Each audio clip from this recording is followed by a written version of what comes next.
Em nome do Pai, do Filho e do Espírito Santo. Amém. Que alegria, meu irmão, minha irmã, mais uma vez nós estamos aqui para refletir a palavra de Deus, para entrar nesse mistério do amor de Deus falado, gritado por nós. Esse alimento salutar, que é a Sagrada Escritura, que é a palavra de Deus que chega até nós.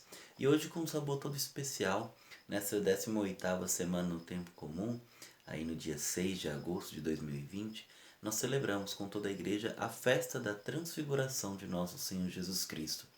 Para os nossos irmãos da Igreja Oriental, a festa da transfiguração, ela fazia lembrança, ou eles a reconhecem como a Páscoa do verão, ou a Páscoa do segundo semestre. Porque logo na entrada desse semestre, desse tempo, dessa estação que é o verão no hemisfério norte e ali no Oriente Médio de modo muito especial, na Igreja Oriental como um todo, eles entendem que a transfiguração é essa nova passagem, essa experiência, esse retomar aquela verdade que toda a Páscoa significa para todos nós. E o texto de hoje, desse ano A, do ciclo A, é o texto do Evangelho de São Mateus, o Evangelho de Jesus Cristo segundo Mateus, que está lá no capítulo 17, nos versículos de 1 a 9. Proclamação do Evangelho de Jesus Cristo segundo Mateus. Naquele tempo, Jesus tomou consigo Pedro, Tiago e João, seu irmão, e os levou a um lugar à parte, sobre uma alta montanha, e foi transfigurado diante deles. O seu rosto brilhou como o sol e suas roupas ficaram brancas como a lua, como a luz. Nisto apareceram-lhe Moisés e Elias, conversando com Jesus. Então Pedro tomou a palavra e disse: Senhor, é bom ficarmos aqui.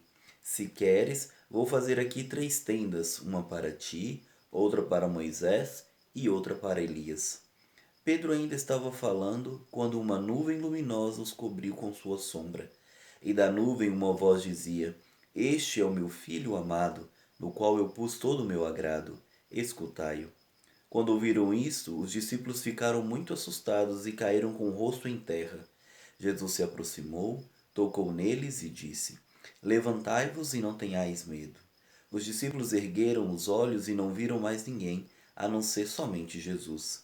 Quando desciam da montanha, Jesus ordenou-lhes: Não conteis a ninguém esta visão, até que o Filho do Homem tenha ressuscitado dos mortos. Palavra da salvação. Bom, a cena ela vem nessa sequência em que Mateus quer nos apresentar a própria missão de Cristo. Aqui no capítulo 17, nós já encaminhamos mais para o final, né, da narrativa de segundo Mateus, da vida de Cristo, já iniciando ali os preparativos em vista do cumprimento da missão de Cristo. E nesse preparativo, nessa circunstância, Mateus nos apresenta a transfiguração de nosso Senhor Jesus Cristo. E algumas imagens são muito interessantes para nós notarmos e recordarmos aqui.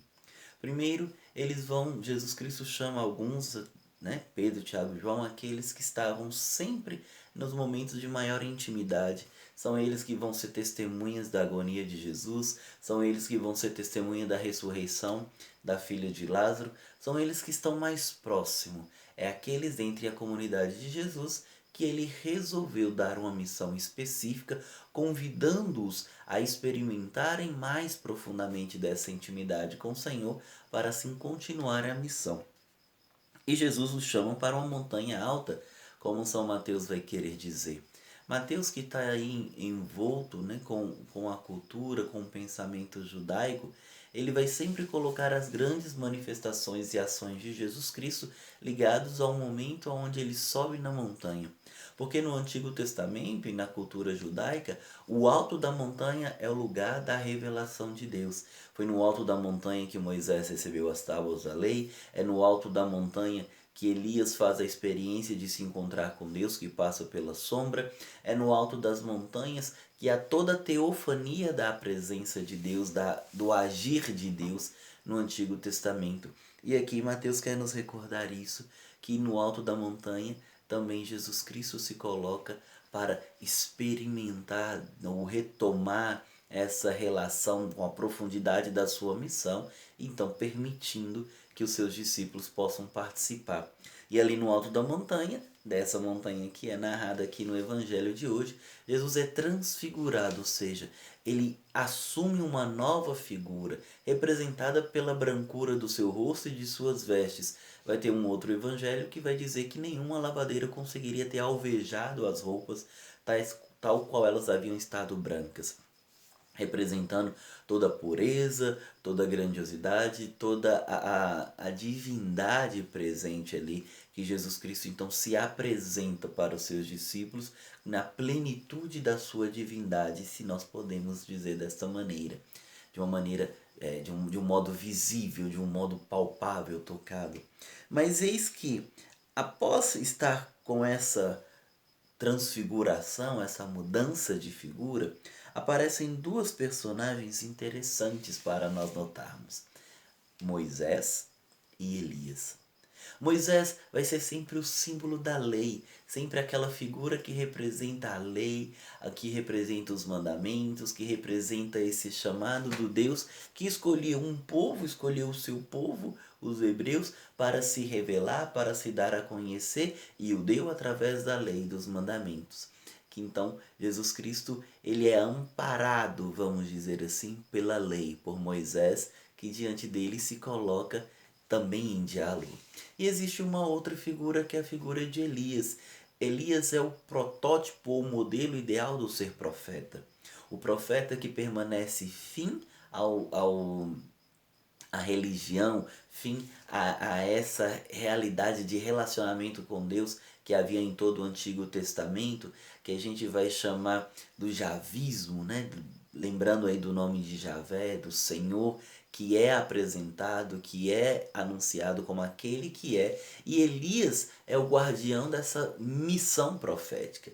Então nós temos como testemunhas do chamado daquilo que há de acontecer com o nosso Senhor Jesus Cristo, aquilo que lhe dá testemunha da sua própria missão, a lei e os profetas, Moisés e Elias, que diante do Filho de Deus se colocam a serviço, ensinando a cada um de nós que diante do amor de Deus nós devemos também nós nos prostrarmos e acolhermos. E é essa fala de Deus Pai, né? Nessa voz que vem aí no meio da montanha: eis o meu filho amado, no qual eu pus o meu agrado, escutai-o.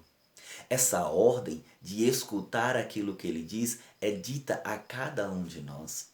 É repetida, e hoje de modo muito especial, nessa festa da transfiguração, é dita novamente a cada um de nós: escutai o Filho amado.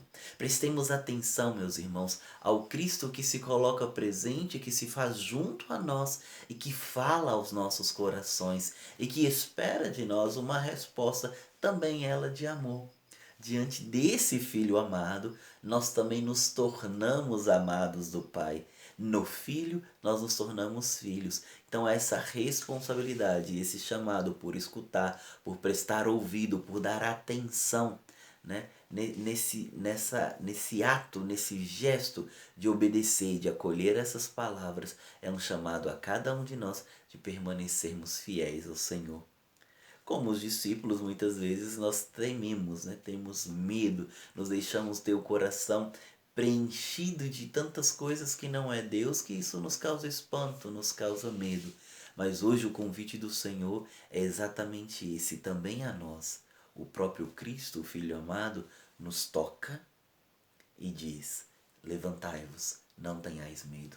É o convite de Deus para nós hoje. Primeiro, escutar o Filho.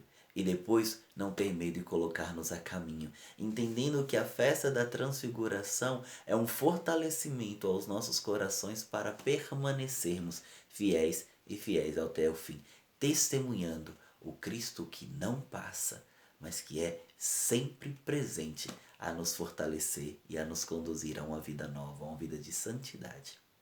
Que Deus abençoe você e a tua família, venha sobre cada um de vocês a bênção do Deus Todo-Poderoso, Pai, Filho e Espírito Santo. Amém. Aproveito para pedir novamente que se você nos assiste aqui pelo Instagram, não deixe de curtir esse vídeo, não deixe de enviá-lo para outras pessoas e também de seguir o nosso perfil com Filhos de Maria, @comfilhosdemaria. Se você está nos seguindo aqui, vendo este vídeo pelo YouTube, não deixe de se inscrever no nosso canal, de compartilhar esse vídeo, que é muito importante para nós. Muito obrigado.